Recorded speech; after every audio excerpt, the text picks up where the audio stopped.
আপনার কি খুব ক্লান্ত লাগে, শরীর দুর্বল মনে হয়, হাঁটা চলার সময় নিঃশ্বাস নিতে কষ্ট হয়, বুক ধড়ফড় করে বা হাত পা ঠান্ডা হয়ে থাকে? এগুলো শরীরে আয়রনের অভাবে রক্তশূন্যতার কারণে হতে পারে। অনেকেই এই সমস্যায় ভোগেন কিন্তু বুঝতে পারেন না। আমাদের মেয়েদের ক্ষেত্রে এটা খুবই কমন, কারণ প্রতি মাসে মাসিকের রক্তের সাথে আয়রন বের হয়ে যায়। বিশেষ করে যাদের একটু ভারী রক্তপাত হয় তাদের ক্ষেত্রে এটা হওয়ার সম্ভাবনা আরও বেশি। আপনার ইন্টারনেটের মাধ্যমে যারা এই ভিডিওটা দেখছেন, আপনাদের মধ্যেও হয়তো কারো এই সমস্যাটা আছে, কিন্তু আপনারা এখনও জানেন না। অতিরিক্ত ক্লান্তি বা দুর্বল লাগা যে রক্তশূন্যতার কারণে হতে পারে, এইটা অনেকেরই জানা নেই।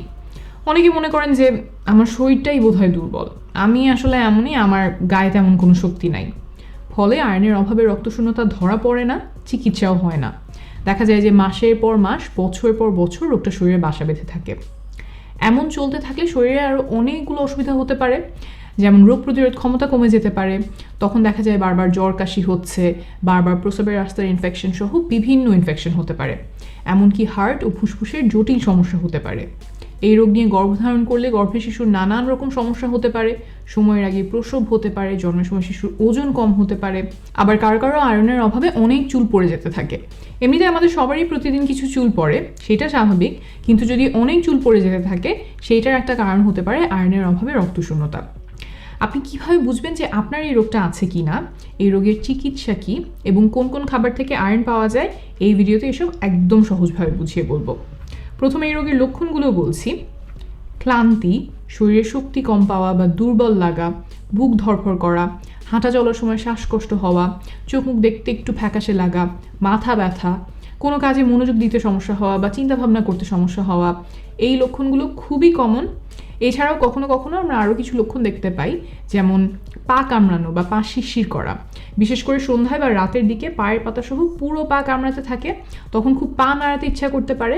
ডাক্তারি ভাষায় এটাকে আমরা বলি রেস্টলেস লেগ সিনড্রোম। তারপর কানে ভন ভন বা শোষো আওয়াজ হতে পারে, মনে হয় যেন একটানা অস্বস্তিকর একটা শব্দ কানে বাজছে। মুখের স্বাদ পাল্টে যেতে পারে, জিভে ঘা হতে পারে, ব্যথা হতে পারে, ঠোঁটের কোনায় ঘা হতে পারে। তারপর চুল ধোয়ার সময় বা চুল আঁচড়ানোর সময় অনেক বেশি চুল ধরতে পারে, গায়ে একটু চুলকানির মতো হতে পারে। খাওয়ার জিনিস না এমন কিছু যেমন মাটি, কাগজ কিংবা বরফ, এইসব খেতে খুব ইচ্ছা করতে পারে। আবার অল্প কিছু ক্ষেত্রে দেখা যায় যে ঢোক গিলতে বা কোনো কিছু গিলতে কষ্ট হচ্ছে, হাতের নখ মাঝখানে দেবে গিয়ে অনেকটা চামচের মতো দেখতে হতে পারে কারো কারো। তো এই লক্ষণগুলোর মধ্যে যদি কোনোটা আপনার থাকে, তাহলে অবশ্যই একজন ডাক্তার দেখাবেন। তিনি আপনার সাথে কথা বলে শারীরিক পরীক্ষা নিরীক্ষা করে বোঝার চেষ্টা করবেন যে আপনার এই আয়রনের অভাবে রক্তশূন্যতা রোগটা আছে কিনা। খুব সাধারণ রক্ত পরীক্ষার মাধ্যমে এই রোগটা ধরে ফেলা যায়। পরীক্ষাগুলো করতে খরচও খুব বেশি হয় না। সরকারি হাসপাতালে 150 থেকে 400 টাকার মধ্যেই করে ফেলা যায়। বেসরকারি প্রতিষ্ঠানে এর চেয়ে আরেকটু বেশি খরচ হয়। এই রোগটার চিকিৎসাও খুবই সহজ। রোগ ধরা পড়লে আমরা সাধারণত রোগীকে আয়রন ট্যাবলেট খেতে দেই। আয়রন ট্যাবলেট খেলে আস্তে আস্তে শরীরে আয়রনের ঘাটতি পূরণ হতে থাকে। টানা কয়েক মাস ধরে এই ট্যাবলেটটা খেতে হয়, সাধারণত 6 মাসের মতো। তাহলে ঘাটতি পূরণ হয়ে শরীরে পর্যাপ্ত পরিমাণ আয়রন মজুদ হয়। কারো কারো দেখা যায় যে আয়রন ট্যাবলেট খেলে একটু পেটে গন্ডগোল হয়, সেই ক্ষেত্রে ভরা পেটে আয়রন ট্যাবলেট খেলে এই সমস্যাটা কমে আসে। আয়রন ট্যাবলেটের পাশাপাশি আয়রন সমৃদ্ধ খাবারও খাওয়া প্রয়োজন, যাতে সেখান থেকেও শরীর কিছুটা আয়রন নিতে পারে। আপনার যদি আয়রনের অভাব নাও থাকে, তাও এই খাবারগুলো নিয়মিত খাওয়া প্রয়োজন, কারণ মাসিকের সাথে প্রতি মাসেই শরীর থেকে কিছুটা আয়রন বের হয়ে যায়। আর আয়রনের অভাব হলে প্রথম দিকে বাইরে থেকে তেমন কোনো লক্ষণ বোঝা যায় না। তাহলে কোন কোন খাবার থেকে ভালো পরিমাণে আয়রন পাওয়া যায় সেগুলো এখন বলি।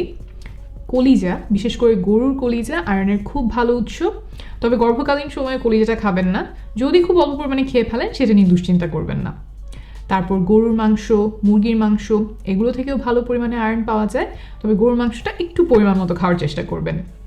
3 নাম্বার হলো ডাল, যেমন মসুর ডাল, মুগ ডাল, মাসকলাইয়ের ডাল। একটু ঘন করে ডাল খাবেন, তাতে বেশি পরিমাণে ডাল খাওয়া হবে আর সেখান থেকে শরীরে আয়রন পেয়ে যাবে। 4 নাম্বার হলো ডিম, সহজলভ্য একটা খাবার এবং আয়রনের ভালো উৎস।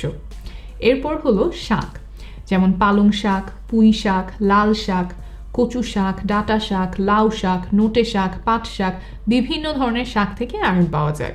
তারপর ছোলা আয়রনের ভালো উৎস। বিভিন্ন সবজি যেমন মটরশুঁটি, ব্রকলি, খোসাসহ আলু, টমেটো, এগুলো থেকেও খানিকটা আয়রন পাওয়া যায়। আর শেষ খাবারটা যেটা বলবো সেটা হলো কাজু বাদাম, পেস্তা বাদাম, কিশমিশ। এগুলোতেও আয়রন আছে, দিনে 1 মুঠের মতো খেতে পারেন। বেশি খেলে আবার ওজন বেড়ে যেতে পারে, তাই এটা নিয়ে একটু সতর্ক থাকবেন। আর কিশমিশ অন্য খাবারের সাথে খাবেন, না হলে দাঁত ক্ষয় হয়ে যাওয়ার সম্ভাবনা বাড়ে।